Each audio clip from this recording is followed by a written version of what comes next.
waiting. Alright, so yeah, we can go live.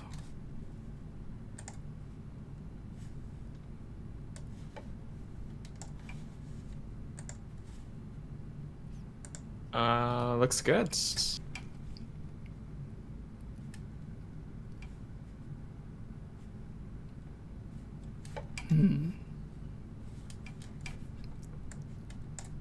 Hold on 1 second. I messed up Okay. something. But we are live, so hello everybody.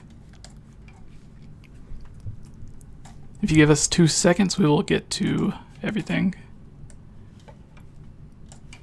I had to move some windows around because of the full screen. Alright. I think we're ready. I think so. So, alright.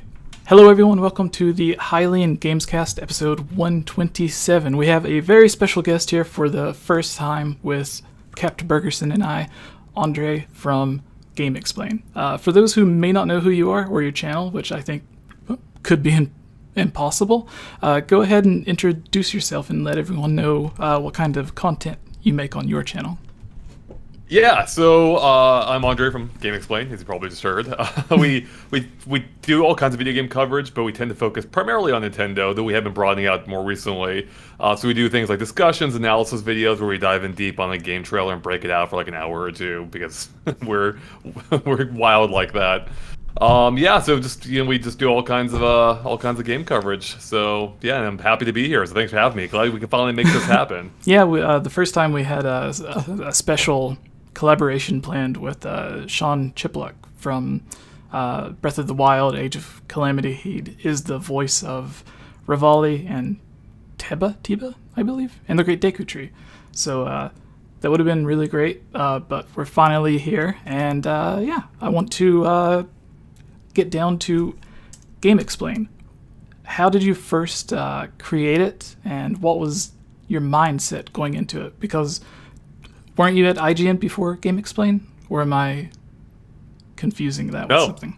No, you got it. That's right. So there's kind of two origin stories, I think. So Nice. I had the name GameXplain back in 2003 originally, and I started doing video-based content then, before YouTube was even a thing.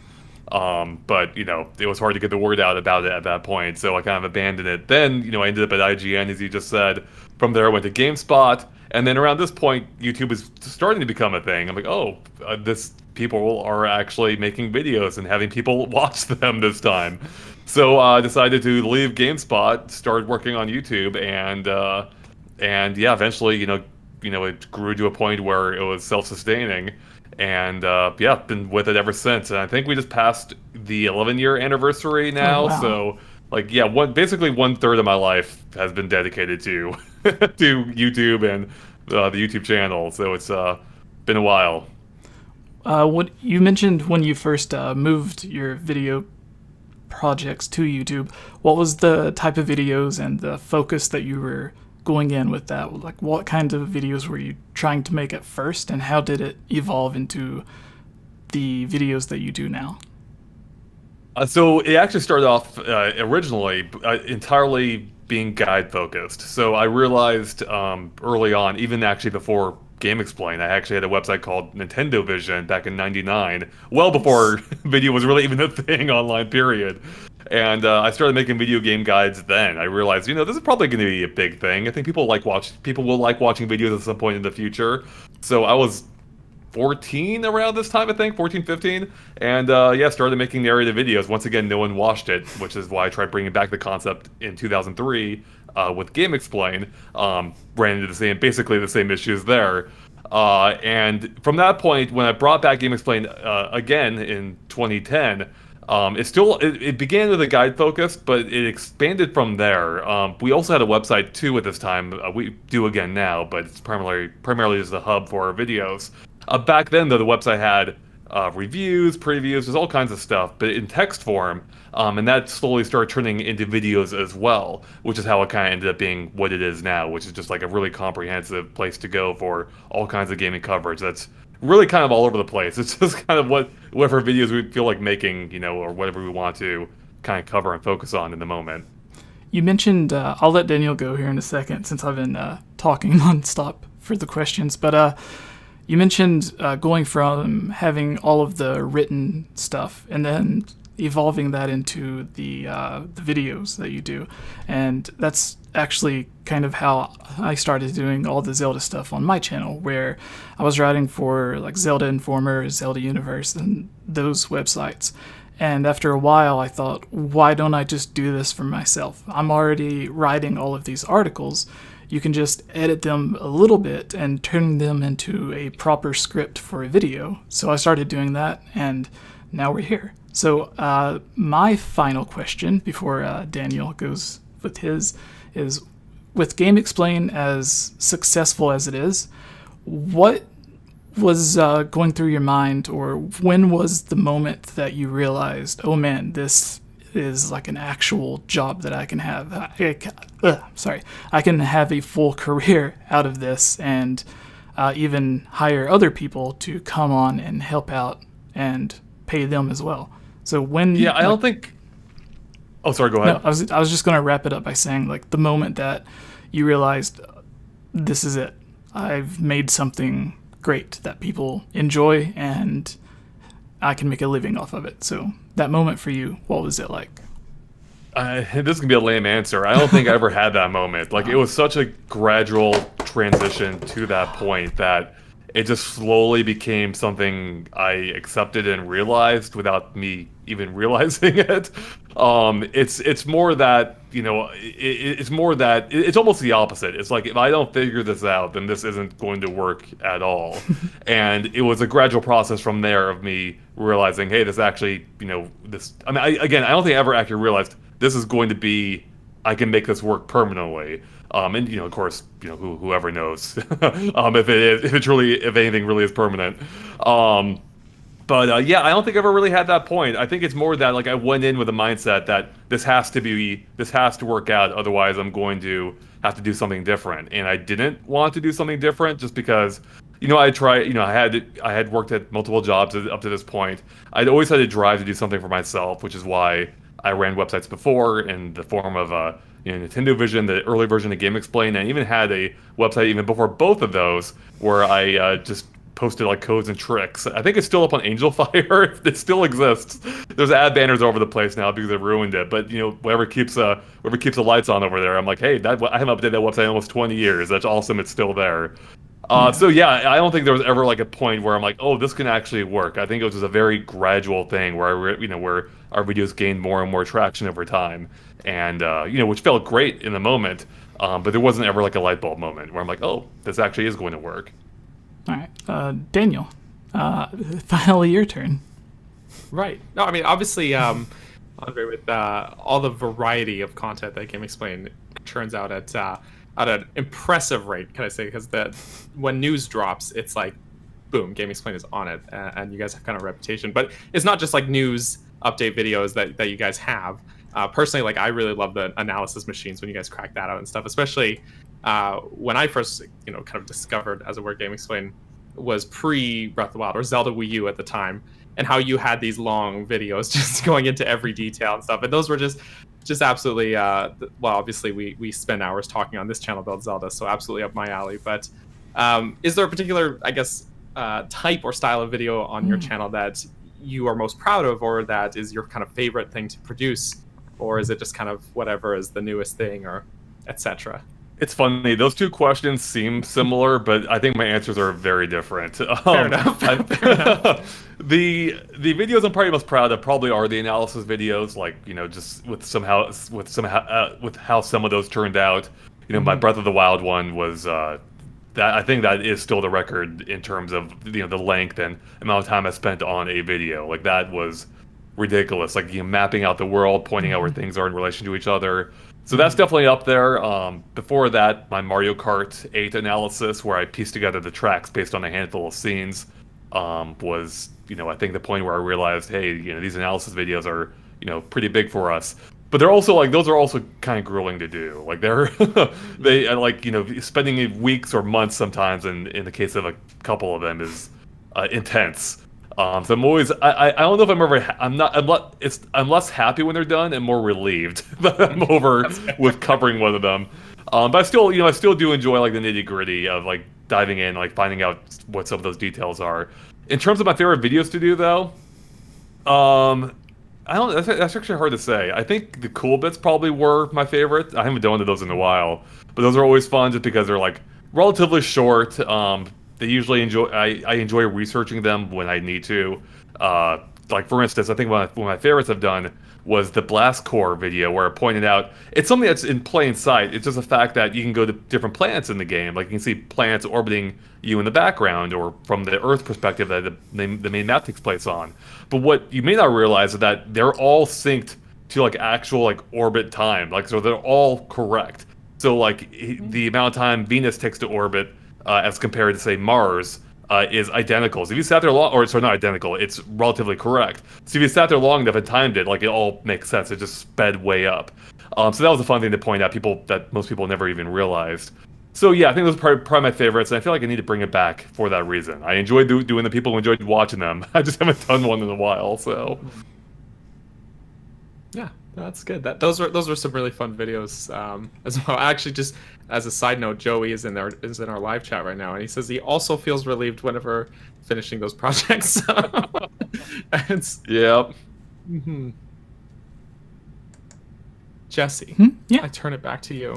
All right. With that, I guess we can get into the first topic. But first, a big thank you to our Patreon supporters: Lorenzo, David, SuperNX64, Manboy Cave, Gus, Jesse, Shadow to Us, Lovable Christy, Natsu, Justin, Monica, Lurelin Sheep, Andrame, Rusty, Zoe Candy, Ashton, BKRS7, Blargnor, Chad, and Derek. Thank you all so much for being a Patreon supporter. For the Zelda mailbag, you can, if you become a Patreon supporter, you get a bunch of stuff, including your questions guaranteed to be answered or your topics guaranteed to be discussed on the podcast. But now we go to our first topic to discuss. The Zelda 35th anniversary that's been rumored. Sorry, I got hiccups or something. E3. So, which Zelda games do you actually believe are going to come? Because there's rumors for Twilight Princess, Wind Waker, Ocarina, Majora's Mask. There's even a few for the Oracle series being remade with the Link's Awakening engine, which I think is 99% not true. And there's like all this stuff, and there could be little surprises like that Zelda spin-off with the Cadence of Hyrule, I think. So there could be like another crazy spin-off like that could be coming that no one would even be able to guess. So starting with you, Daniel and we've discussed this before, but I want to get your thoughts on this, and maybe we can elaborate a bit on some of ours. So yeah, Andre, go first. And what do you actually think is going to be coming for the Zelda series this year, or announced this year? And do you think there will be a Zelda 35th anniversary, or do you think there will just be 2 or 3 trailers at E3 and that's it? Yeah, I mean, I think there will be something along the lines of, I think there will be something to celebrate the 35th anniversary. At least, I mean, I hope so. And it would make no sense not to, given the success of, the Mario 35th anniversary, particularly 3D All-Stars, where that was, selling out instantly. So yeah, I mean, obviously Breath of the Wild 2 is going to be their main focus this year, probably. But I'm not expecting ports of Twilight Princess or Wind Waker quite yet. I think those will come. I mean, I think if they get announced, they'll probably be perhaps later in the year. I mean, I could be totally off base. But I feel like I think they want the focus to be on Skyward Sword right now, and those other 2 games might compete a little bit too much with Skyward Sword. Whereas they probably could get away with their own version of Mario 3D All Stars, that's a compilation of either the earlier 3D Zeldas, or even they could even basically just re-release the GameCube collection, the GameCube Zelda collection that I think was celebrating, what was it, the 20th anniversary at that point? Which had the original Legend of Zelda. I think it had A Link to the Past, and then Ocarina and Majora's Mask, if I remember correctly. Or no, it was Zelda 1, Zelda 2, Ocarina, and Majora's Mask. No Link to the Past which upset me. We Even could though get it's been those. released by Sorry, I was gonna say we could get those 3 little demos for Wind Waker as well. Exactly. There we go. That'd be amazing. So I kind of hope there's some kind of collection along those lines. Beyond that, truth be told, I'm not honestly expecting much in the way of like major Zelda surprises. Like I think we'll get, we may get other smaller things like we did for Mario, like merchandise, and maybe we'll get like some kind of multimedia type thing. I would love if we finally just got that freaking Netflix show that's been talked about, supposedly canceled at some point because of leaks. Just make that happen. Like that would be so killer if we finally found out word or even saw it, and saw it in action. Yeah, that might be it, honestly. Beyond possible like DLC type things, we of course have the Age of Calamity stuff coming out real soon. But yeah, I don't know. I feel like Breath of the Wild 2 is going to be the main thing. Nintendo loves to put a focus on one big thing, and even if we do get other Zelda stuff this year, which again I do hope, including this possible collection, there's a good chance that won't be shown off at E3. That could be held off for its own direct later in the year. Kind of like once again with Mario, even if that may have been a side effect of the whole pandemic thing. Yeah, with Mario, the one that stands out to me is how the anniversary kind of ended, and then like as soon as it ended, we got a new Mario game with Mario Golf. So it's like, was that meant to be part of the celebration, or was that its own thing, or what's going on? At this there? point, that's more of a new Waluigi game than a new Mario game, though. Like, they should have fully embraced Waluigi at this point. Just give us Waluigi Golf, forget Mario, Super Waluigi Brothers. So I think you kind of raised a good point. I think it kind of speaks more to the fact that these anniversaries, by and large, they're more marketing than anything. Nintendo doesn't base their game releases around these anniversaries for the most part. I think Mario 3D All-Stars was the exception, and I think we could possibly get something along those lines once again here. But that aside, Nintendo doesn't care. Like they will try and pair them. They'll like if it happens to end up that way, great. Marketing can kick in and celebrate it all as part of the anniversary. Otherwise, I don't think Nintendo honestly cares that much. You covered it a little bit, but I've been a strong supporter of Ocarina of Time HD coming this year, or at least being announced. I've had some people tell me some stuff, and if you look at 𝐓𝐻𝐲's history with, I don't know if you've seen any of the videos, but it's like for every anniversary, there's like 2 or 3 Zelda games that they're working on, and then they'll finish and then start immediately working on another Zelda game.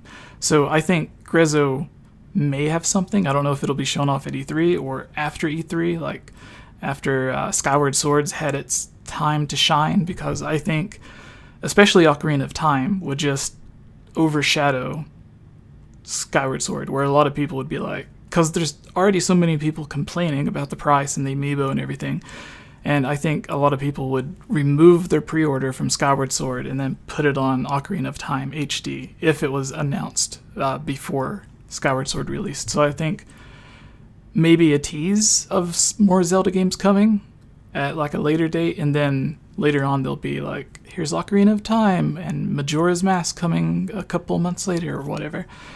So what are your thoughts on Ocarina of Time with 𝐓𝐻𝐲 and their history and everything? So real quick, are you imagining yourself a full-on like HD remake? Are you picturing more an upgrade of the 3DS port? Upgrade of the 3DS port is what I think. Like they just did with Miitopia, was it? Yeah, got it. Okay, because I think those are 2 very different things. I think if they announced like a full-on Resident Evil style like remake Ocarina of Time, yeah, that'd be huge. Like that would just draw all the attention, arguably even from Breath of the Wild 2 to some degree. That would be massive. If we're just talking an upscaled 3DS or upscaled version of the 3DS game, that's still big. That's still cool. And it probably will still conflict with Skyward Sword to some degree. But I don't think it's impossible for them to announce at E3. But I think as you were also suggesting, I think that probably would come later in the year, just because. I feel like that is perhaps a little bit too much Zelda for one show, and why not spread that around, especially when Nintendo loves to use E3 to put the focus. Like, again, they seem that more recently, they really do seem to have that core focus. They really love focusing on one big game, and then kind of using the aura surrounding that to raise other smaller games, like other games with smaller profiles. Not entirely. There are exceptions, of course. We could always get like a new Mario or Donkey Kong, as rumored.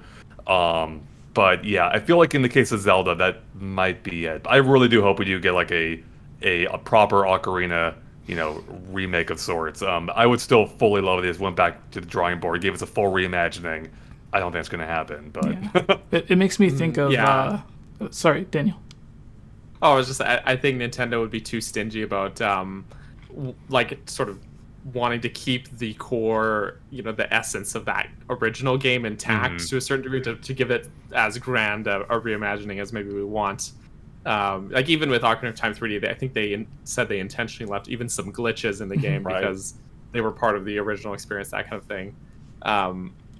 And so, I mean, Link's Awakening was like maybe the biggest shakeup as far as remakes go, but the core gameplay and dungeon design and everything like that is all pretty well intact in that game even. So it's, it's, as much as I would love something like that, I really don't think they would. But yeah. Yeah, going back to what Andre said with not going all in with Ocarina of Time, it reminds me of what they did with Twilight Princess HD and the Zelda Wii U tech demo, where they showed off the tech demo and they had a comment or something saying, like, if we used this new engine to create or remake Twilight Princess in HD on the Wii U, this is how it would look. And then a few years later, when they actually do release Twilight Princess HD, it's nothing like that.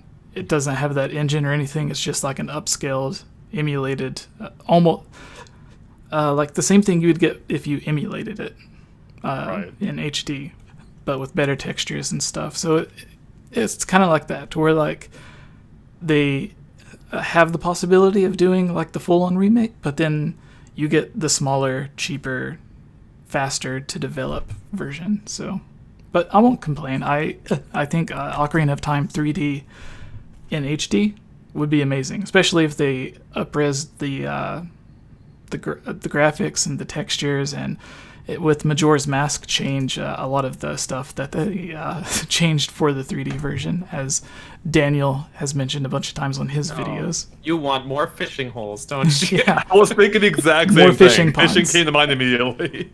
Like, how do we make Majora's Mask better? 2 fishing ponds. No, You know what we need? Or I'm the only one who cares about this at this point, but I would love if they're actually porting the 3DS games. The key thing about them is that they're in 3D, meaning we need full Labo VR support in these. Oh yeah, that is. Okay. I haven't even That's thought how you do about it. that. Cool. That would be You amazing. retain the 3D that way, yeah. I need to get my cardboard box. I played the entirety of Breath of the Wild a second time in VR, and I loved it. So playing Ocarina or Majora's Mask in that would be pretty cool, I think. Yeah, I didn't even think about that. That would be perfect with the 3D. I remember whenever the patents came out for that VR thing, and it's like, oh, that's just one of those crazy out there things that Nintendo will never do. Just an idea someone had while they were like at a party or something. But they ended up doing it. It was crazy. But Daniel, do you have any thoughts on all this? And we can move on to the next topic. Oh, we have almost 200 people in the chat. Thank you guys. Wow. Awesome. Thank you. Yeah, I mean, it's a little bit further to what Andre already said, but I don't think they're going to go all out, all Zelda at E3, really. But I have no doubt that they're going to give us a big Zelda 35th anniversary. And I'm sure people who have watched previous episodes of our podcast are rolling their eyes because they know I'm about to say probably late August, early September is what I would estimate. I'm sure I'm sounding like a broken record, but it feels like with E3, it's such a big event that they want to, bring attention to not just one franchise. Like they usually do have like a big thing. 2016 was like Breath of the Wild was a big thing, but they still had other games that they wanted to show off. And I think that it's a good chance for some of those smaller games, although apparently not Silk Song, but some other smaller games to actually get a bit of a spotlight there too, because people are already going to be tuning in to see the next Zelda game or what have you, right? So it's a good way to piggyback off of that, if you will. But I still think September, I don't know, it's just been in my gut like all year. I keep thinking September, that feels right. And maybe that's just because that's when Mario's 35th big direct was, but it just is this gut feeling I have. So yeah, my gut feeling is in July. July. Yeah. That feels too soon. Too soon. But that's okay. That's okay. Are you done? Are we Yeah. going to the next one? I have no idea talking. why I keep having hiccups. So Age of Calamity DLC got revealed just a couple of days ago. It was some new armor and stuff, some bonus items. It wasn't the actual big first pack, but there is a big rumor going around that started like a day or two before the DLC was shown off. That Breath of the Wild, Age of Calamity's DLC story would somehow connect even more to Breath of the Wild 2. And that's just a rumor. I don't know if it's going to. It would be an interesting thought. They have weird time travel to where the younger champions from the future, they remember fighting alongside Link, which implies that it's the future from Breath of the Wild, not their own future. So it's like jumping timelines. It's really weird. They need to explain it, but they never really explain their time travel methods. Anyways, Daniel, starting with you this time, what are your thoughts on the DLC that was shown off, and what do you expect? Do you think it will connect to Breath of the Wild 2? We had that video where we talked about how Breath of the Wild could connect to Breath of the Wild 2, but how do you feel about Age of Calamity? First of all, the pre-order bonus that they showed off, I think it looks awesome. I love that it's the prototype, because obviously in Breath of the Wild you can get those items, the ancient armor and the ancient soldier's gear, all the short sword and everything. But I love that the prototype sort of has elements from the stealth guard armor, like the scarf and some of the bandages and stuff, or the bindings and everything, mixed in with sort of almost like a half-assembled version of that soldier's gear. I think it looks like a really cool piece of equipment for the game. But as far as tying in Age of Calamity to the sequel to Breath of the Wild goes, I just I really doubt it. I just feel like Nintendo put a big emphasis on, like, when they were marketing the game when it first came out, they marketed it as, this is the event's 100 years, this is a prequel to Breath of the Wild. But that's not the case, and I think that they have sort of put a clear separation between, this is Hyrule Warriors, not The Legend of Zelda. It's not The Legend of Zelda Age of Calamity, it's Hyrule Warriors Age of Calamity. And so it's based off of Breath of the Wild, and so they can kind of pull in elements after the fact to Breath of the Wild, but I highly doubt that on the Zelda team side of things that they're going to pull in anything beyond maybe an Easter egg or two. That I don't think they're going to pull in anything to tie into their own game that they're making. That's the proper sequel, right? Yeah. Like the closest they've done, like even the Capcom games, Nintendo doesn't, maybe they'll drop an Easter egg, like there's some locations that are named after characters from that from those Capcom games in Breath of the Wild, but there's never been really any story elements that they pull from those games. And they removed the Minish from the game as well. There's those screenshots they released. Like, those screenshots, it technically wasn't even Minish. They just said they were looking at having really tiny people. They never said Minish, and the designs weren't really Minish. They were just like humanoid sort of people, because the Minish have more kind of like mouse-like features. So it's almost even like they just came up with the same concept themselves and then didn't implement it. But yeah, so I think Nintendo is has a bit of, I don't want to call them control freaks per se, but it's not wrong. But in a way, yes, that's exactly what I mean. So I don't feel like they would let Age of Calamity influence the story they want to tell for this game. I think the people who are saying that are probably the same people who are really panicking about how Age of Calamity quote unquote ruined the other games for them, and I just hate that rhetoric. So yeah, that's all I've got to say. All right, to make mine quick, you and we had a long conversation the other day when we were going through the interviews and quotes and stuff from Aonuma and other people about Age of Calamity, and it was talking about how like Aonuma almost had nothing to do with the story of Age of Calamity, and for me, I think if they wanted Age of Calamity to tie in to Breath of the Wild 2 in a strong way, then Aonuma or Fujibayashi. Did I say that correctly?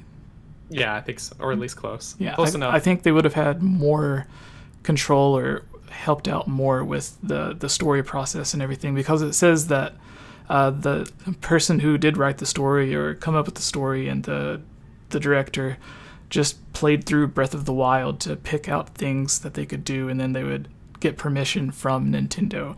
And it just feels like if it was meant to connect to Breath of the Wild 2, then they would have had more, they would have focused on it a bit more than just leaving it up to the Koei Tecmo team. So yeah, Andre, what are your thoughts on all of it? It was kind of funny when Daniel was talking about, how they probably wouldn't let, well, you both were, how they wouldn't let the Age of Calamity probably influence the main game. It reminded me a bit of how Marvel was treated, or how the Marvel films or universe would treat the TV shows originally. Where they could take what the TV shows could reference what they wanted, but they did not affect the movies in any way at all. The movies pretended they didn't exist, and to some degree, that does feel a little bit like the case here too. Although the Age of Calamity is so weird because it technically does have like a small influence now on Breath of the Wild with how the ending played out. They could easily ignore that though and not have it be a factor. We don't even really know where Breath of the Wild 2, where is it taking place, who's involved in it beyond Link and Zelda. It's everything's so up in the air. But yeah, as for the specific story in this case, I think it's possible it could link in, no pun intended. Just because the story for Breath of the Wild 2 is probably established by this point, and they probably had enough time in the development of the DLC to do so if they wanted to. But even if it does connect, I don't think it's going to, whatever it does with it is not going to have any bearing on Breath of the Wild 2 either. It's not. I agree with you guys. I don't think Breath of the Wild 2 is going to base anything in its game on what happens in Age of Calamity DLC. So that aside, I didn't play Age of Calamity much. I played a few chapters, and I'm like, yep, this is still a Warriors game. It's not quite my style. So I caught up on the story a little bit just to see what happened with it, and I'm like, oh, yeah, that's not quite what I thought was going to be the case based on how they had marketed it. But yeah, I'm excited for people who are excited for the DLC, because it looks like it might give some cool things if you're want more Age of Calamity. So yeah, with if it isn't meant to connect to Breath of the Wild 2 at all, then it gives them a bit more freedom to just do whatever they want. They're not held down by canon. They can just how they brought in what's his name, the evil sorcerer dude, Astor. Yeah, and then in the original Hyrule Warriors, they had Linkle and a bunch of other characters that they came up with. So I think if they do some stuff like that with the DLC. Because my thought is, what was it? So if you take Hyrule Warriors, the original on 3DS, the Wii U, and the Definitive Edition on Switch, all of those three games, the entire lifetime sales don't even add up to the pre-order of Age of Calamity. And the original Hyrule Warriors, even though it... for a Wii U game, I don't know if it sold that well or not. It's really hard to tell because the Wii U didn't really sell that well. Did any Wii U games sell well? Well, Mario Kart did, but Mario Kart, of course. It's hard to judge if it sold well compared to other Wii U games. But whether it did or not, they gave it there was constantly DLC coming out for it, one after the other. Maybe that was to make up the money for the low sales, or maybe they just thought the game was so good that they wanted to keep adding DLC to it. So with Age of Calamity, do you guys see another DLC pack being announced, or 2 more DLC packs being announced after these first 2? Kind of like with Smash Brothers, whenever they had the first 5 fighters being added, and then they were done. Some people thought that was it. There's not going to be any more DLC, and then they announced 5 more fighters coming. So do you guys think something like that could happen with Age of Calamity due to its popularity? Yeah, I think it's entirely possible. It probably depends on the sales, though I think the fact that Nintendo does pre-orders these days gives them a pretty good idea in advance of whether they're going to do more DLC or not. So yeah, I think there's probably a real good chance that they'll do more. I don't think we're going to see a proper sequel to Age of Calamity anytime super soon, I would think. So it makes sense to kind of just roll it out as DLC for the existing base game. Mm-hmm. Yeah, I agree. And the first Hyrule Warriors had so much DLC that in comparison to how much Age of Calamity so far has had announced, it just feels like even though I think Age of Calamity as a base game, despite having less content, is a better experience overall. I think it is a lot more refined and a lot more like they focused on what was fun about the original game and really built on that. But like for how much DLC was in the first game, like just for reference, when Definitive Edition came out, I was not sure if I was going to buy it or not. And what brought me around to the idea some more was that the fact that if you want, I had it on Wii U, right, the original Hyrule Warriors. If you wanted to buy all of the DLC or all the added content or anything that goes into the original Hyrule Warriors, it's cheaper just to rebuy the game on Switch. It's literally less expensive to buy the Definitive Edition than purchase all the DLC. So, and that's a full price game, right? Of course, I'm counting like the 3DS stuff and everything like that, but that's just how much DLC and how much extra content they added to that game, and to the point where I think it was excessive. Like, there's no way I'm a total completionist, but I couldn't even come close to completing Hyrule Warriors on Switch because it was just so much. But I did complete 100% Age of Calamity in about 100 hours, which I think was pretty average for most people. And so, yeah, I mean, like, I just feel like it feels inevitable with just how much content they like to pack into their games that Age of Calamity will probably... The Musou or Warriors games tend to be pretty robust, right? So even the roster hasn't yet, like, matched up to what the first Hyrule Warriors game was either. And that game had a huge roster, so, yeah. I'm hoping... I love the idea... Oh, sorry, go ahead. No, you go. I love the idea that we need more DLC in order to assure the future Definitive Edition for Switch 2 or whatever. There you go. The Switch Pro Definitive Edition. Exactly. Oh, no. I was going to say, they recently upgraded their online servers, and one of the benefits from that, they added better multiplayer to Super Mario Party. And Age of Calamity, almost every single Warriors game has online multiplayer, except the Nintendo ones. And I think maybe it was due to the servers not being that great. Even with simple games like Smash Brothers or Mario Kart, some people still have problems, even though they have perfect internet. So with their upgraded servers and them going back and updating older games, which is something they said and then the president of Nintendo said in an announcement a year or so ago.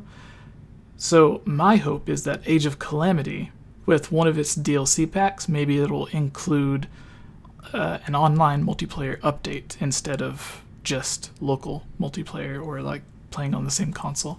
Or even if it's not DLC, if it's just a free update, that would be really great. Only if it runs better than the split screen does, because Age of Calamity's split screen multiplayer is atrocious. It's so bad. Best way to play. It really gave me those Stone Race FX vibes. Yeah. Oh yeah. Like there's the cannons that they kind of like sprawl out on the battlefield. You can't use them or anything, but they're just there for like decoration, and they're like fully just like diamond shaped because of how many polygons they have to shave off to make that game run, and it's, instead of being round. So it's they would actually, I wonder though if it would run better with online than it would on split screen, because with split screen I think it has trouble because it's having to render like everything twice right. on the same console. So it does have me wondering if just being online, just by virtue of that, if it would end up running better.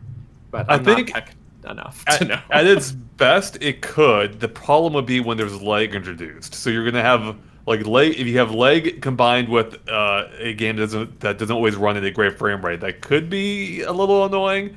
So I don't know if that's why it doesn't have online or not, but I do think it'd be a great addition to the series. It's weird that it hasn't had it yet for the reasons already laid out. And the fact that we do have it now in Super Mario Party, as mentioned, maybe there's hope that they'll add it to previous games. But I hope that it is free and not locked behind some kind of DLC or paid for update. They'll give it in an amiibo. So you have to scan in every time. No. So Daniel, do you want to do the third topic since you're the Metroid man? Okay, yeah, sure. So our next topic: when do we realistically expect Metroid Prime 4 or maybe Metroid Prime Trilogy to be released and or announced? Any news really? I feel like would be a welcome one. So I seriously think E3 that we're going to see something Metroid. I don't know if it's Prime 4 or one of these rumored 2D Metroid games there's rumors flying around. But I really just, again, it's this gut feeling I've had for the last couple months. I really feel like this is finally the year we're going to see some Metroid, because all of us Metroid, we have Zelda fans. I'm a Zelda fan too. Are you? I never. We have no Zelda news, but then the Metroid fan side of me is like, you don't know anything about waiting. So, yeah, I feel Metroid that we're gonna get something this year. But Andre, why don't you take away your thoughts, Metroid? What do you feel? I mean, yeah, I don't disagree. I mean, I think there actually is a really good chance we'll see it at this year's E3. I don't think we'll see.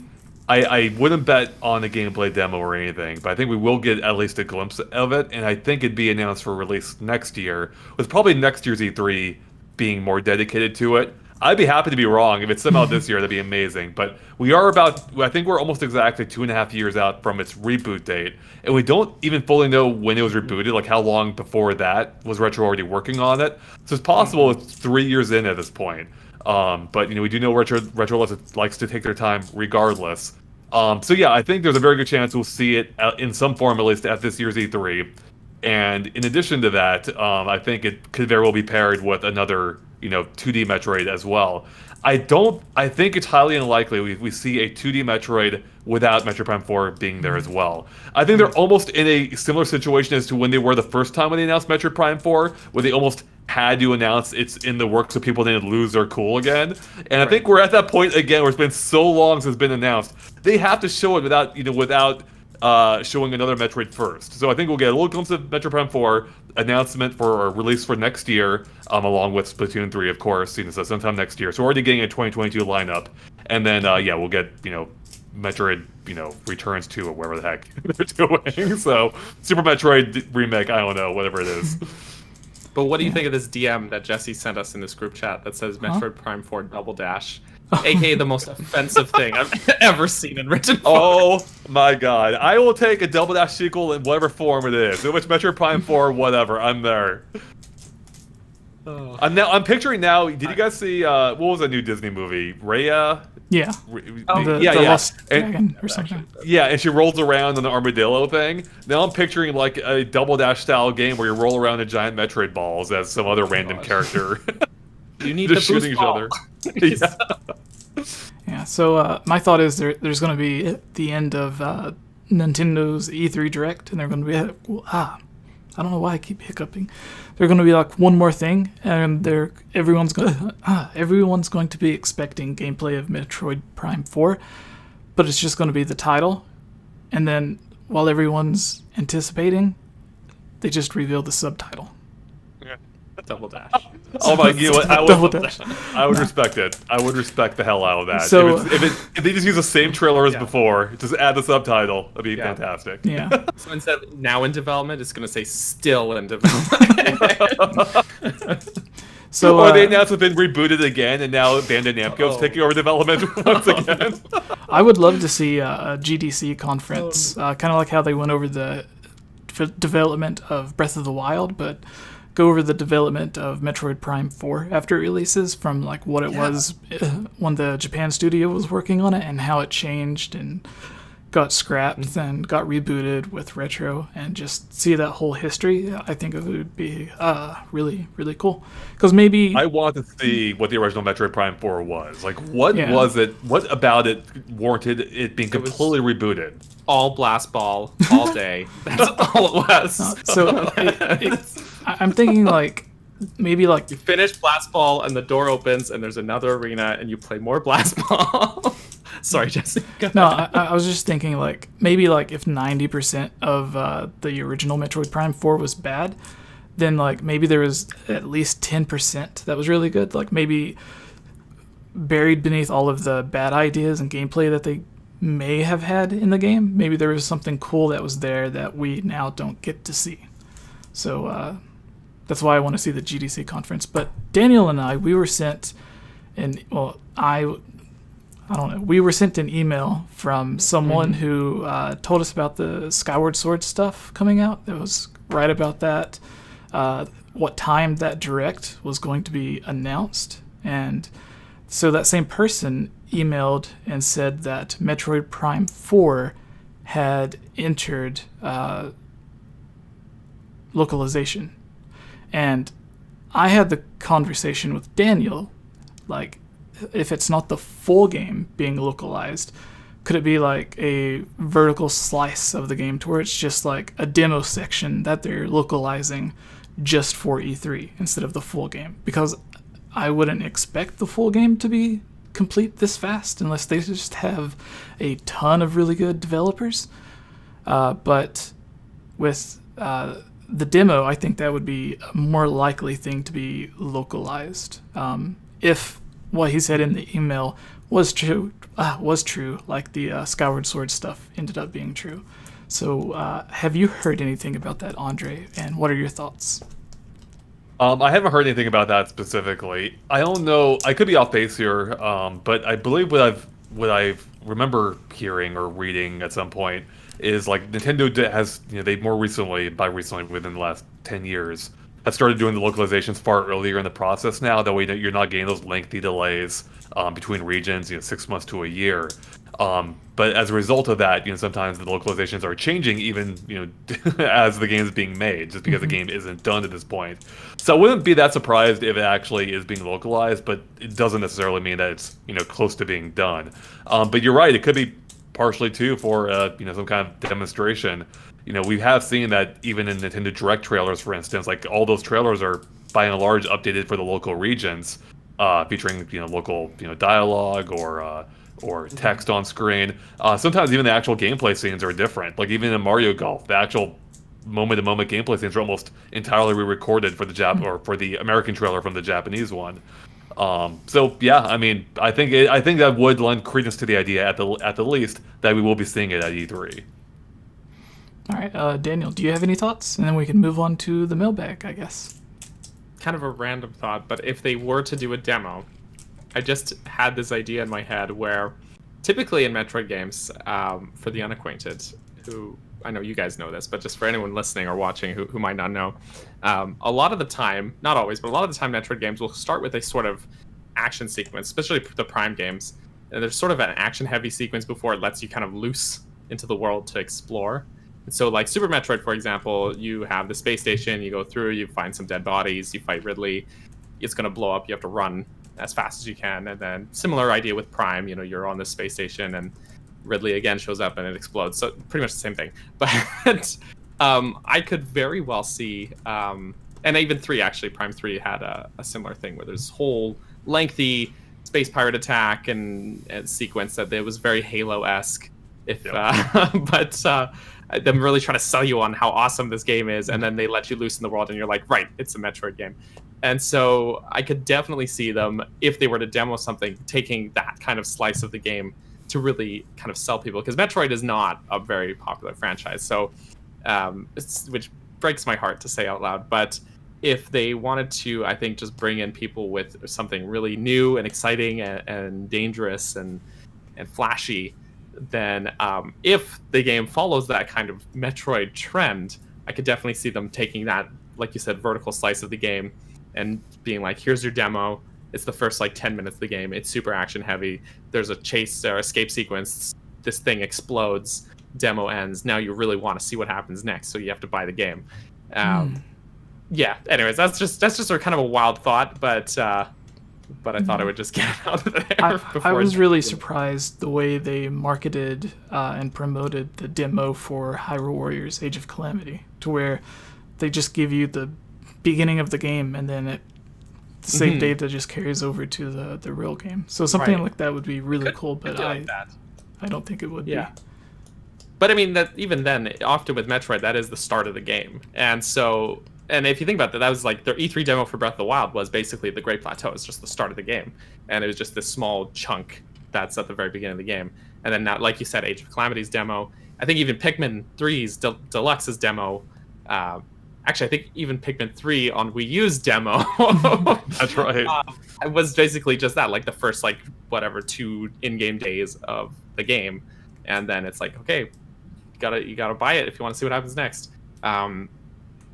So yeah, I just definitely feel like that would be a good way to promote it if they decided to sell it, even if those sequences aren't necessarily indicative of how these games really play out in the long run. But yeah, it's definitely a flashy way to sell people on it. All right, now we can move on to the Zelda mailbag. If anyone in the chat, there's about 220 of you, thank you.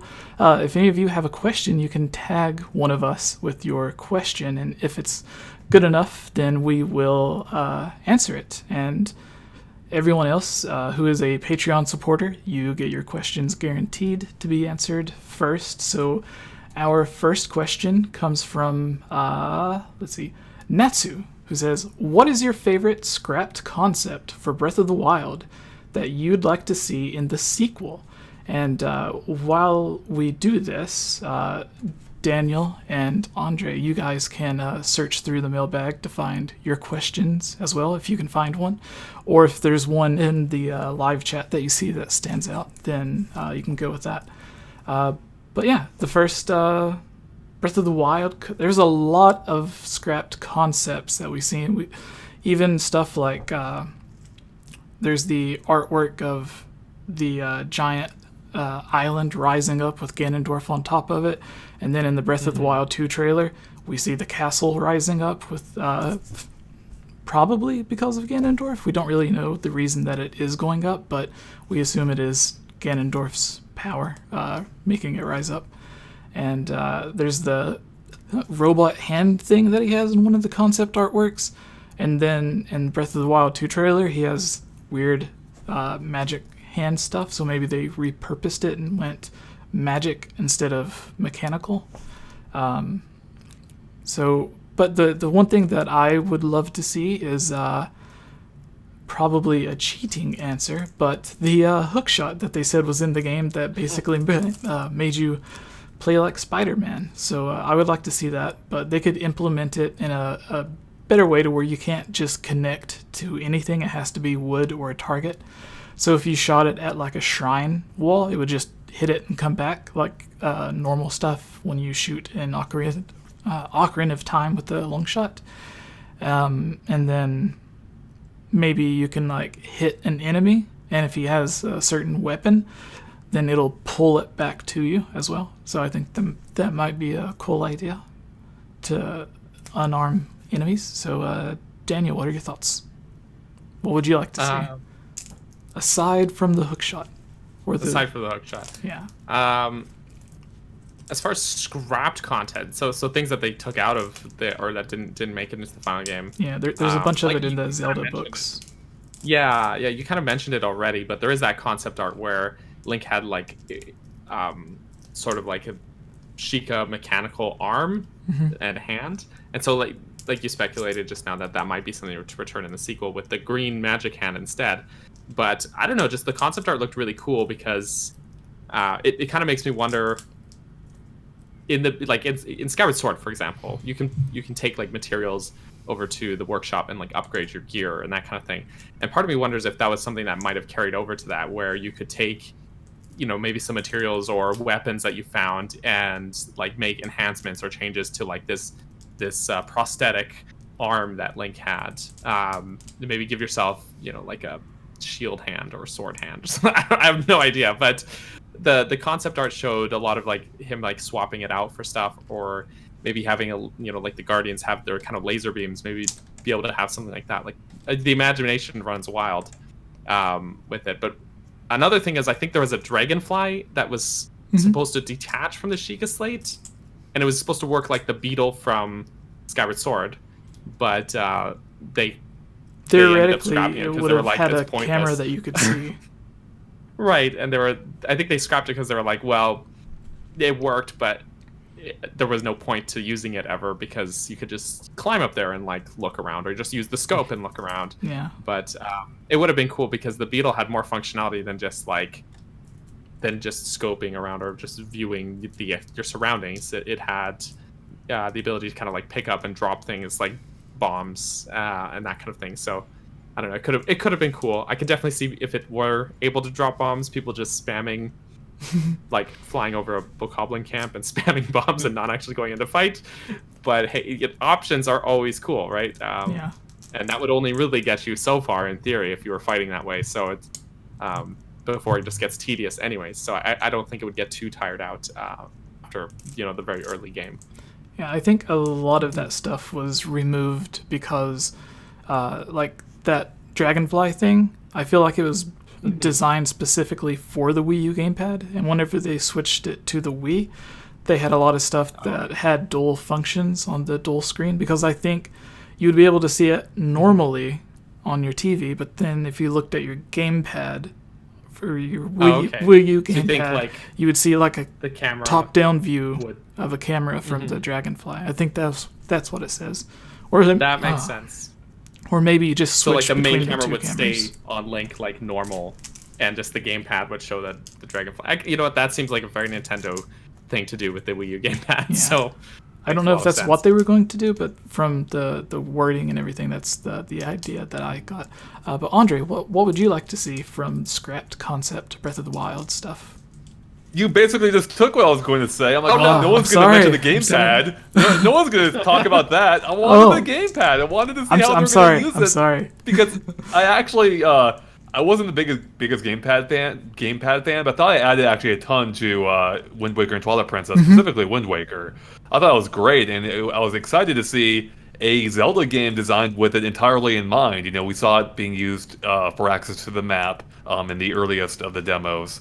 And where you just touched on the way some of the Sheikah abilities could have, or Sheikah Slate abilities could have used it, some of the runes, or powers or abilities. So yeah, I think there was a lot of possibilities there, and it sucks that they all got dropped, and who knows, what may have been in store for us, even if just an inventory select, which was probably my least favorite part of Breath of the Wild, is using that annoying inventory constantly, whether the quick select or the pause screens. I would have loved to have being able to access it at any time on the gamepad. But since that was taken, I will give another answer, and that is there was some concept art, I believe. Yep, Ralph just said it, of the Minish. You saw the Minish in the game, and I believe the idea was that you could shrink in the game too at some point, or at least explored as in Minish Cap. And that would have been amazing. If you could shrink to the size of a cat or rat in a world as big as Breath of the Wild, where it would take you literal, actual, real world days to cross a world of that size. They even had those little teeny tiny houses in the images as well. Exactly. That could have been amazing. I totally get why they scrapped it, because the world is big enough as is. But it would be cool. That would have been a way to add even more things to do in it. There's basically a whole different version of this world that you can explore, but it effectively is a different world of that size. Yeah. And that would have been kind of amazing to see. I don't know what they would have had in store for it, but having Minish Cap in 3D alone would be really amazing, especially on the scale of Breath of the Wild. Yeah, Jorge in the chat says the best scrapped content on Breath of the Wild was the aliens. I forgot about the aliens. Yeah, I love the Majora's Mask. Bring back the aliens. Yeah. That was crazy, though. All the explosions, Link running around. It looked like it could have been really great. I don't know how the story would have played out, but it would have been pretty cool. With with a lot of the concept art that was scrapped, so there's a weird pattern with Breath of the Wild, going to Breath of the Wild 2 and the DLC with it, where they had a lot of ideas for Breath of the Wild, and then they kept some out, some of the concepts out, and then whenever they made the DLC, they used some of those scrapped concepts for the DLC, like the motorcycle and some other stuff. And then they said that Breath of the Wild 2 was originally also supposed to be DLC. So that question, seeing concept art from Breath of the Wild in Breath of the Wild 2, where it has that pattern of things being left out of Breath of the Wild and then being added into the DLC, and then the DLC supposed to have been the sequel, but then they made it so large that they ended up making it its own game. So I think we will see a lot of those concepts, and there could have been hundreds of concepts that they had that they didn't put in the books or didn't show us because they wanted to keep it a surprise for the actual game. So there could be a lot of stuff coming. And then new. I cannot talk today. I don't know what's wrong. Whatever new ideas they have is good. But we have a super chat. Do you want to do that, Daniel? We do. Yeah, it was a $10 super chat from Gibbs. He says, question for Andre. Oh. What are your thoughts on the good guy Ganondorf theory? And I know Gibbs is just posting this to aggravate me, but that's beside the point. I'm interested in this too. I don't know what this theory is. I'm already super intrigued by it, though. Okay. Well, the rundown of the theory, yeah, do it, Daniel. if you want, is the theory is like that the tapestry that we see in Breath of the Wild, that the hero on it is actually Ganondorf, not Link, or like a previous version of Ganondorf, and that he, is like somehow a separate entity from Calamity Ganon, and that he was like this previous hero. And so when we see his corpse in like the trailer for Breath of the Wild 2, it's because he sacrificed himself in some way because he's a good guy. Yeah. That's the gist of the theory. Like, sealed himself like Zelda did in Skyward Sword. Yeah. I mean, I think it's interesting. Like, I mean, I think, I'm not opposed to them doing something new with Ganon or Ganondorf. I mean, they kind of already started doing something different with Skyward Sword through Demise. Why not go farther? Why not? Yeah, what if he was a good guy? I don't know how you get from that point to what he is in the rest of the games, or vice versa. But hey, it's something different. Sure, why not? And that could open the door for like a new kind of baddie, if not, Calamity Ganon again somehow. Even though he's been defeated, whatever, they could bring him back. I mean, sure, I'm in. I'm game for this. Let's do it. Yeah, I have so many issues with the they have so many problems. In past Zelda games, they have separated Ganon from Ganondorf with like in a link between worlds. Yuga turns into Ganon, or uses the power of Ganon or whatever, and there's no mention of Ganondorf. So I think Nintendo has already separated Ganon from Ganondorf at least once in that situation. But yeah, right. Moving on. I just feel like when you see that trailer of Breath of the Wild 2 and his corpse is all bent over and you see his eyes open and they're like these pure evil eyes and there's like malice spewing out of him, just no part of that indicates to me, wow, that's our good guy right there. Like, that's what they want you to think, so you'll be surprised when he actually is the good guy, and then you're gonna be really surprised when you end up fighting Link as who's the bad guy now in this game. I would be very surprised. Yes, but sorry. Yeah, so Andre, do you have a question picked out from the live chat or the mailbag? Yeah, this one comes to us by way of Manish Plays, who asked. Actually, no, I'm sorry. I am reading the wrong question here. Here we go. NDD, who asks, or says at least, a lot of people think that Breath of the Wild sequel will be very much like Majora's Mask was for Ocarina of Time. Do you think you could draw some parallels between the two? For example, they're made in the same engine, they're both sequels, both are darker in tone, etc. I mean, so I think the biggest difference between the two is Majora's Mask was created in basically record time, whereas Breath of the Wild 2 isn't following suit in that sense, where it's quickly approaching the development time of the original Breath of the Wild, which is pretty wild. So I do hope though that they do take some inspiration from, maybe not inspiration specifically, but I do hope it echoes some of the tones of Majora's Mask. Like, I loved how Majora's Mask was darker. I loved that it was weird. It was super weird, and I'd be cool if they went, in a weird direction with this one. And the gameplay, though on a fundamental mechanical level, was pretty much the same as Ocarina of Time. It was the larger context with the the time-based gameplay that completely changed everything and really made it feel very different. And I would totally love if they did something of that nature with Breath of the Wild 2. I don't know what that could be, but something that retains the core gameplay of Breath of the Wild, but twists it in a way or offers something different in a way that really makes it feel completely different. Yes, I love your Your Majora's Mask right there. Don't put it on though. No. Yeah, yeah, that's like we're talking about the mask here. Like Jim Carrey's a mask. Gotta be careful, exactly. Yeah. I forgot to mention this. That reminded me. I'm also wearing a Zelda cartridge shirt. Oh, nice. Very So nice. I had to point it out. Yeah.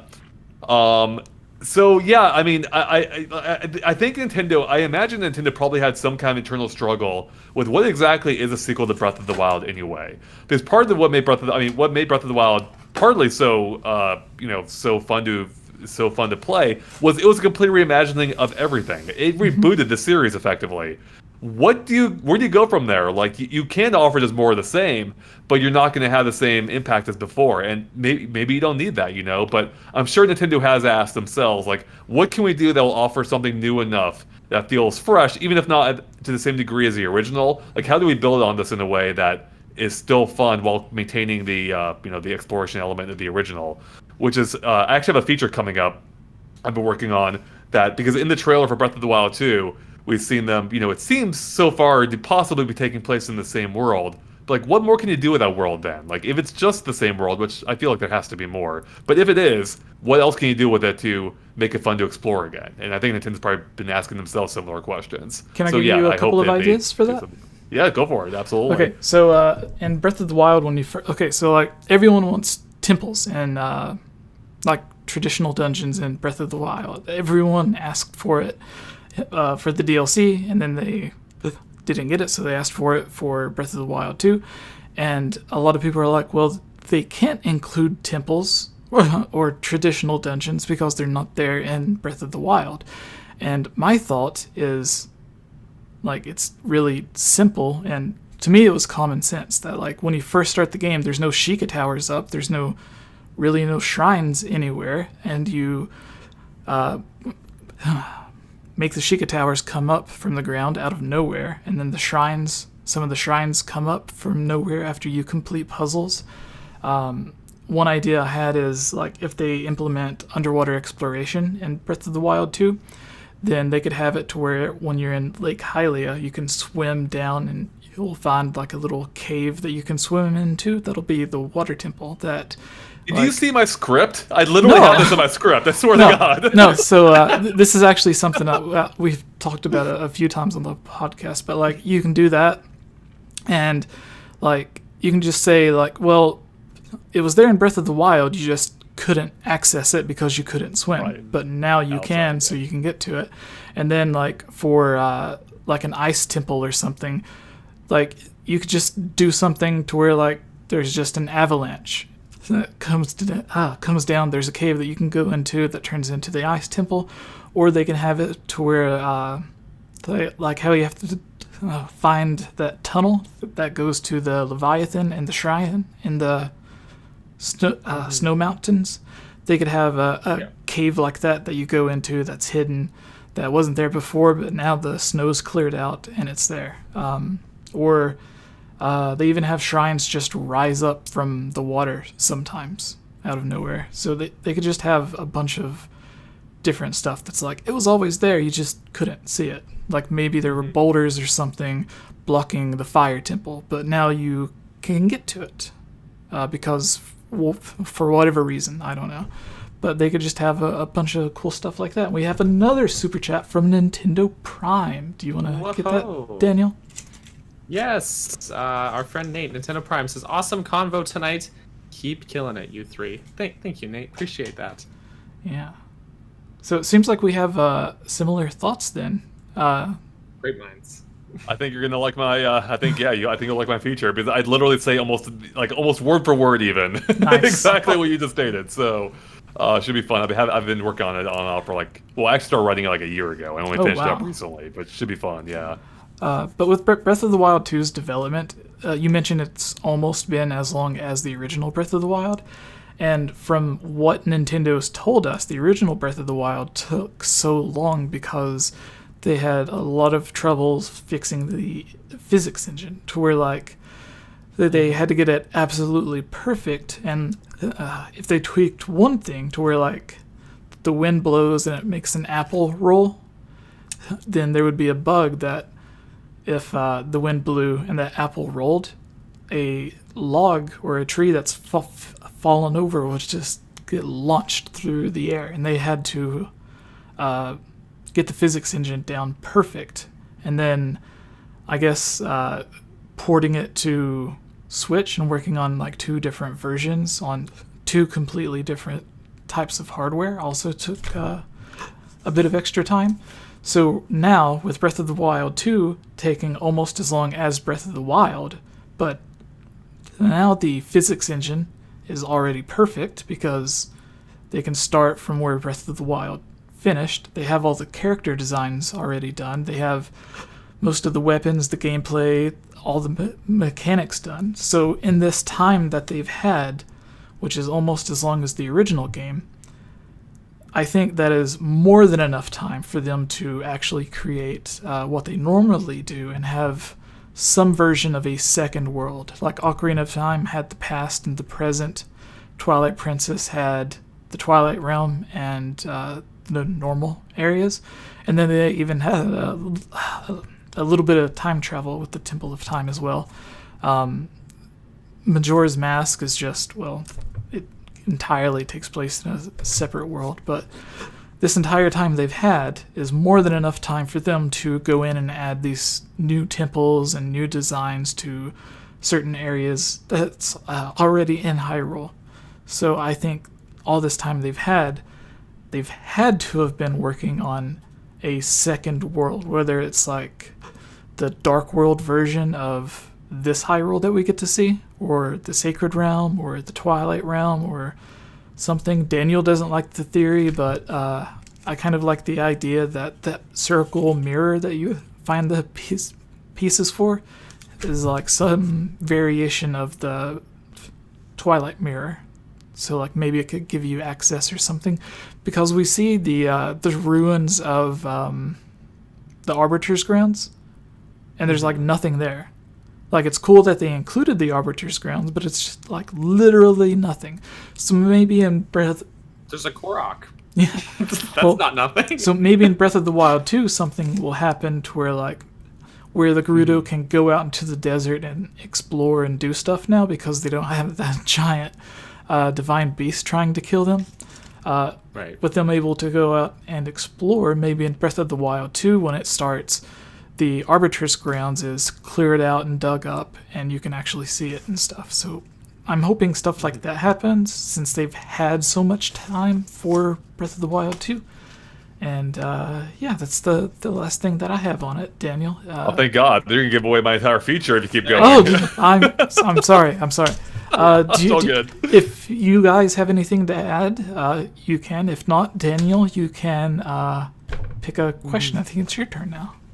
For sure. Yeah, the only thing I would add was like there's a lot of even just like rock faces in Hyrule there that they could easily just be like, yeah, it was excavation, and there you go. Well, that's Cave how they entrance. actually found the divine beasts and stuff.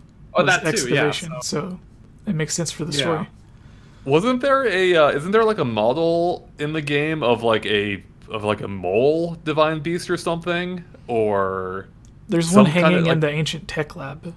yeah, was that a mole? Right, it's like a small. I don't remember which. I thought it was animal like a kind of whale. is, but Was a whale? Yeah, or like a Oh, okay. fish. Or something. Maybe I'm totally misremembering that. And I was thinking if it were a mole, I'm like, oh, maybe that could be the thing that digs out all these ancient temples or whatever. But that it's would probably be cool. not a mole. Oh, did Yeah. Gibbs super chat again?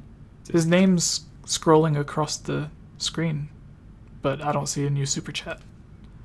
So yeah, for those who don't know, if you subscribe or send a super chat, your name will be scrolling across the screen. So yeah, if you have a question or anything, that's a way to have it guaranteed to be answered. But Daniel, you can go on. Righto. I did have one picked out here, but where did it go? Now I forget which one it was. And after this one, Andre, you can pick what will be the final question. And then we Okay. can wrap it up. Okay. So this one here comes from Still Sane Shane. They asked, I'm willing to bet that the Gate of Time plays a role in Breath of the Wild sequel, which will connect to Skyward Sword and Hyrule Warriors in some fashion. Also, I'm guessing they mean Age of Calamity when they say Hyrule Warriors, but also connecting the sword references that Nintendo Prime references in his video would definitely flesh out the lore in a healthy way. Thoughts on that? So, Nintendo we already talked Prime about, was talking about Fi being hinted at Yeah. in Breath of the Wild. well, the sort of moment in Breath of the Wild, I feel like that may or may not reference the sequel, because I feel like that moment is important to just Breath of the Wild story on its own. And at the time that they wrote that, they didn't have a sequel in mind. They just wrote that to sort of, like, Nintendo doesn't like future write their sequels ahead of time, right? Right. That's not how they make their games, right? Yeah, they said this I feel came like out that- because they had too much DLC. So But that's the thing too, is that it might have been something they wanted to connect dots to. We talked a bit about Age of Calamity already. I don't really feel like there's going to be any connections there, but the timing for Skyward Sword HD's release does feel convenient enough that there could be connections made there. I feel like it's very likely that they're going to want to. I don't think that necessarily means that Demise is going to be the big bad, or we're going to see 𝐕𝐼𝐻 again, or anything like that. I don't necessarily think that Nintendo would lean that way with it, because I feel like Demise and 𝐕𝐼𝐻 are kind of one and done villains for their game, and they serve the overall story very well. But I feel like I don't think we're going to see them in a sequel, personally. could it be something similar But, to Twilight Princess connection to Breath of the Wild, where it's just a crossover amiibo thing? So like maybe Could the be. Loftwing comes to Breath of the Wild too. That would be so cool if the Loftwing amiibo brought something over, even whether it be an actual Loftwing or something. Yeah. Who knows? But it could even be like the fact that in Skyward Sword, a great deal of the story of that game is sort of powering up the sword, right? And in the DLC for Breath of the Wild, we sort of had the sword trials where we also powered up the sword, although in a different way. It didn't like physically change shape or anything like that, but like it did in Skyward Sword. But there could be some emphasis on that, on the sword itself, and its story, or maybe there's something, maybe the sword regresses in power like in Wind Waker. Who knows, right?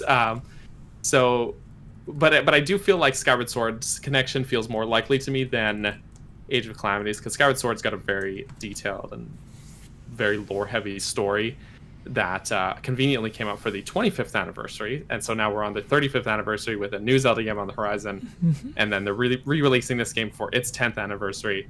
It just feels like all the stars are aligning. So, yeah, I don't know. That's just kind of my stray thoughts. I'll pass it to Andre.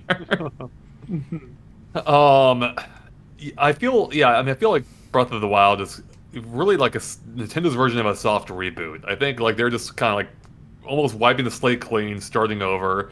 You'll get occasional references to other games, or other things from the games, but I'm not expecting. I don't know if I'd expect much in the way of like a direct Skyward Sword continuation or reference, or I don't know. It'll just be the hand in the toilet. Yeah, there we go. I mean, Nintendo already barely could maintain the plot between games even before Breath of the Wild. And this does seem to be like the most concentrated effort at delivering a proper Zelda sequel in quite some time, like in a narrative sense, from what we can tell. We don't even know if that's even true. So yeah, I don't know. I guess that's where I'm at. I'm not quite sure. To describe how weird Nintendo is with their Zelda games, when they made A Link Between Worlds, when they first started, they didn't even know what they were going to be making, because Aonuma wanted to make a new Zelda game that used like the world of Link to the Past or whatever, and Miyamoto wanted to just remake or remaster A Link to the Past for the 3DS, and they ended up compromising. So like some of the team was working on Aonuma's idea, some of the team was working on Miyamoto's ideas, and then they ended up just like meshing it together, and we got like a semi-sequel, pseudo continuation, or whatever you want to call it, to where it's like not a remake, but it's like a reimagined A Link to the Past. So like even their teams are like confused on what they're doing sometimes. Oh yeah, totally. Like much of the connection between games is totally just written in after the fact. But yeah, like A Link Between Worlds is so weird because you have a Dark World there, but it's not the Dark World. It's Lorule, which is completely independent of the Dark World somehow. I'm like, what? Yeah. Yeah. Upside down Triforce disappeared. What's going on? Yeah, so do you have a final question for us? And then we can let everyone know where they can find more stuff from you. Yeah, okay, I guess I've got two, but one's not a question. It's not All really right. cheating. Dragon Chi says, Minish Cap, please remake Minish Cap, and I agree. Yeah. That should be remade, so I just wanted to get that statement out there. Official Max Wolf from the chat, or official Max's Wolf from the chat says, when do you guys think Breath of the Wild 2 will come out? In 2021 or 2022? So That's a good final yeah, question. that's a great question. Yeah, you guys can start off if you want. I say this year. 90% sure this year. Oh, I really think it's going to be first quarter of next year, like early 2022, maybe like March, around that range. That's kind of what my gut's telling me too. I think it very well could be announced for this year, and it'll just get delayed to next year. It'll end up as a quarter one title. That's possible too. Yeah, I don't know. I would love if it's this year, but then if there's Metro Prime, I mean, it wouldn't even matter. Like it would. I am thinking it could be early portion next year, especially if it does end up pairing in some way with a Switch Pro. Like we know, seemingly that's all in the way. I would assume that they'd want a big killer app for it, and not that it would be exclusive to it, of course.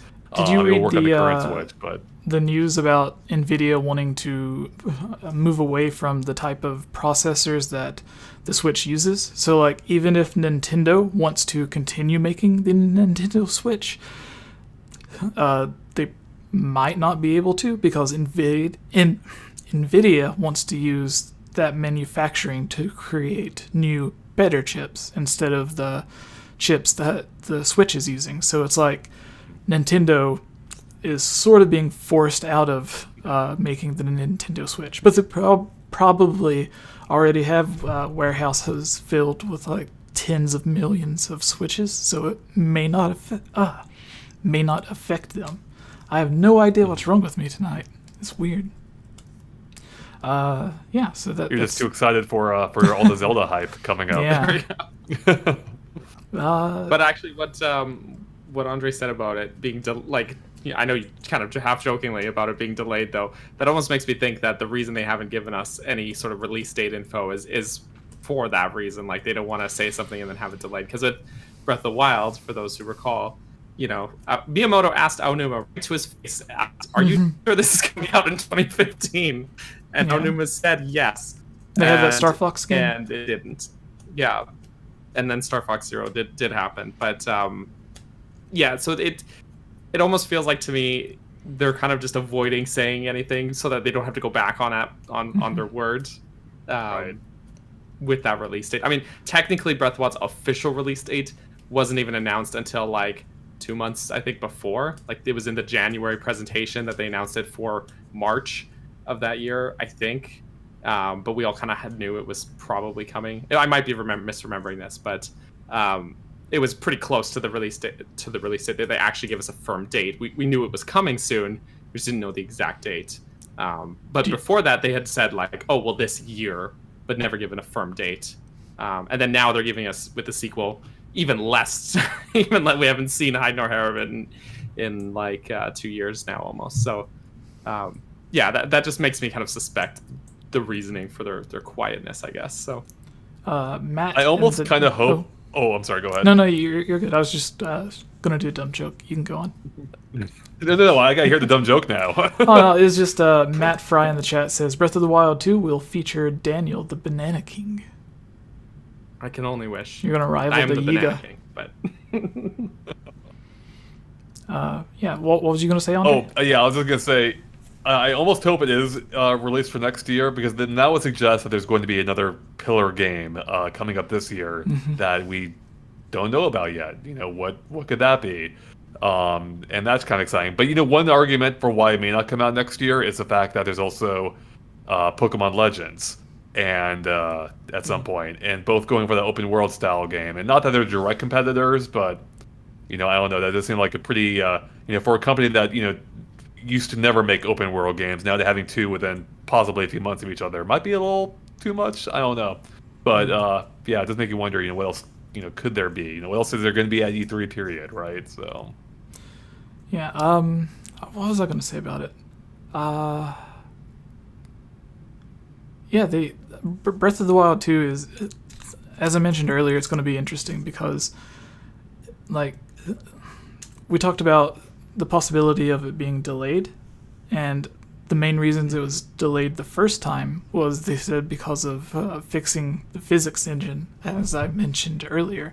So now that the physics engine is good, then I wonder if it does get delayed, what kind of issue would come up then, because theoretically it would be something else about the game that drastically needs to be changed. But there's a bunch of interviews with the different members of the Zelda team where they say that, what's the phrase they use? Aonuma comes in at the last minute and upends the tea table to where he just like completely turns everything around, and he's like, hey, put this location up here, make the character start here instead of there, change this story here, make this side quest like the what was it, the where you go in Twilight Princess and it has like the country western music and you have to save all the the hidden village. Yeah. Where you have to use the arrow to target everything, like that was originally otherwise just known as the best level from the crossbow training game. Yeah. So they said something My like, favorite Aonuma upending is there was Wolf Link, how he like had a dream, Yeah. and he's like, let's make Link a dog. and then Totally. one of the directors said, when he said what's so bad about Link being a dog, and one of the people in charge said something about when you're playing the game, the player is going to be staring directly at its butthole the whole time. So they had to do something to clear that up. But what I was saying earlier is like, what was it? Jeez. Oh yeah, that side quest thing with the, it's not even a side quest, the shooting thing. Mm-hmm. It started out as just like something someone was joking around with working on, and then all of the other developers would waste their time playing it with him, and then Aonuma and other people came and they liked it, so they made it a side quest at first, and then they expanded on it, made it even better, and then they changed the story around to where they forced you to go and play this minigame because they felt it was so good. And then the way it changed the story is like, now you have old Kakariko Village that you have to go to get to that's where it takes place at. And that one side quest being changed and made permanent completely changes the history of Hyrule and Twilight Princess, because before you wouldn't have had an old Kakariko. You would have just had Kakariko Village. But now it's like there's the original over there, and it's just weird. But anyways, yeah. Andre, GameXplain, your YouTube channel. What do you do on it? There's 200 You make videos. There's 230 people that's been here for over an hour wanting to know what's GameXplain about. Who are you? Why are you here? That's a good question. So yeah, we make all kinds of video game based videos. We cover all the platforms, but we are primarily Nintendo focused. We're best known for our discussion videos on hot topics, or game announcements, and our analysis videos where we'll dive into a game trailer and just break it apart and talk about it for like an hour or two, pointing out all the secrets you might have missed.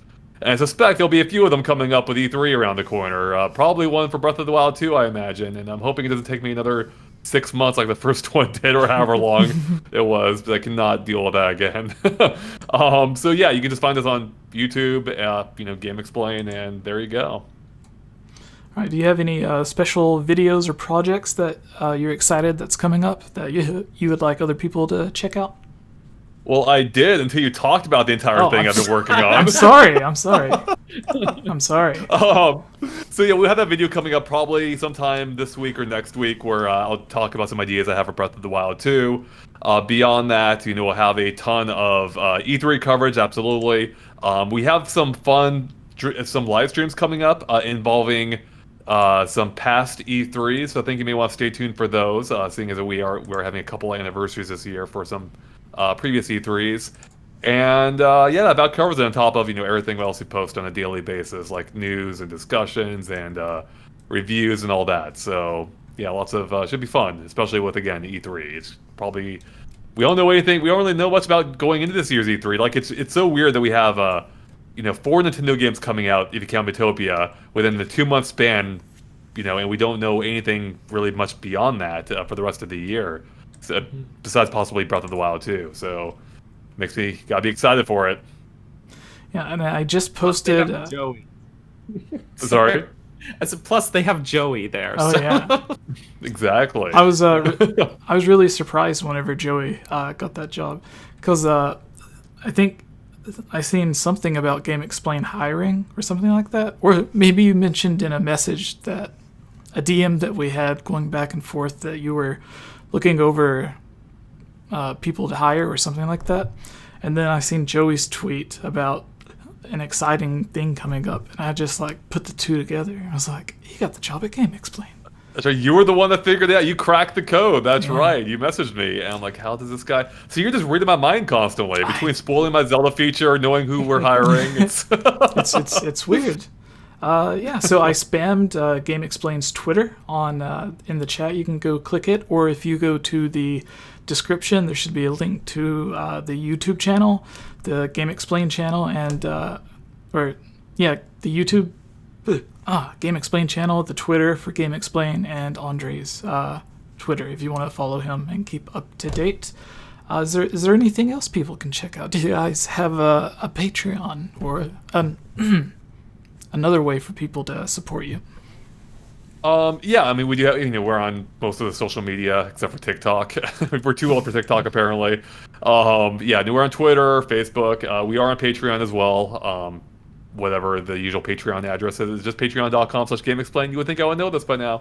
You can support us there. We'll probably be revamping that heavily within the next few months. For right now, you just get random bonuses for backing us at $1. Right now, we posted a preview of one of our upcoming video intros. So one of the things that people love about us more recently is that for every major game or most major games, we have a fully customized 3D intro to accompany them. And we have one coming up that you can probably speculate on based on how much we've been talking about it in this video. So if you want a little preview of that, you can go back as a Patreon, and we'll be posting some behind the scenes looks at some of the other intros we've had more recently, like Pokemon Snap and Mario Golf, where you can see how you can better see how they were created in 3D. It kind of it'll spoil the magic, however much magic there is in the first place. But you kind of see some of the set pieces that the creator Yan put together, who's amazing at making those intros, and it's always fun seeing what he comes up with. Yeah, your intros are always really good. So people, go check out that. And Daniel, do you have anything that you would like to promote? You just, on your YouTube channel, a lot of people may not know, but Daniel, who helps edit a lot of the videos on this channel and come up with ideas, or if I come up with a crazy idea, Daniel will tell me, no, don't do it. And I won't do it. But if the crazy idea makes sense, then we will do it. And that's where we come up with our speculation and stuff. Or if someone sends an email, then I'll run it through Daniel or Stealth or someone who knows a little bit of stuff. And then they'll let me know if hey, this, don't trust this, or you can trust this, or whatever. So it's really good. And that's where our videos come from. So if you like stuff like that, or our theory videos and everything, you can go to Daniel's channel where he does very similar videos. And yesterday, I believe, he just passed 1,000 subscribers. Yeah, Yes. yeah. Well, I've only been really churning out videos on my own channel since January, so Yeah. we just hit that threshold there, which is for sure small potatoes, but it's a milestone nonetheless. And I'm ever so grateful that people would want to tune in to watch me talk about Zelda games mostly, but just occasionally other games. But yeah, if anyone wants to follow me, every social media is Capt Burgerson, CaptBurgerson, like the captain of this boat is actually a burger, and that's my dad. So you could follow everything: Twitter, Instagram, Twitch. I do live streams, make Zelda videos, and it's all a good time. I think they're pretty pretty good high quality stuff. I'm actually just doing some Wind Waker stuff right now. So, because guess what, Wind Waker is a good video game. So yeah, so It's check that out if you're sad interested. that Link's crossbow training outsold Wind Waker. Don't every time you say that. How I will not stand for this crossbow training slander. I love crossbow training. Don't get me wrong. I did a stream of it like way back, and I sat there and got platinum medals on every level in Link's crossbow training, and it was a very fun stream, a very long but fun stream. But You got a lot Were of you using support the in the gun chat. the entire time? oh yeah, Okay, good. All right. back there somewhere. But You have this to. pile of stuff. It doesn't count if you don't. Totally, it really doesn't. But Wind Waker is objectively the better game. So You got a lot Yeah, of support in the absolutely. chat. Yay, Oh, Daniel. thank you. His Oh, dungeon yeah. videos are the best. Daniel always looks charming. You even had a comment on the last video where you were voicing and someone was like, "Oh, Daniel's really cute," or something like that. And I'm yeah, like, that was he's a married man. No, so yeah, you go check out GameXplain, Capt Bergerson, and all of my stuff. Instead of giving you all the Twitter, Twitch, YouTube stuff, everything is just Game Over Jesse everywhere. Instagram, Twitter, Facebook, everything is there. You can follow if you want. You can subscribe if you want. It would be very much appreciated. We are on our way to 100,000 subscribers, which will be a really big goal.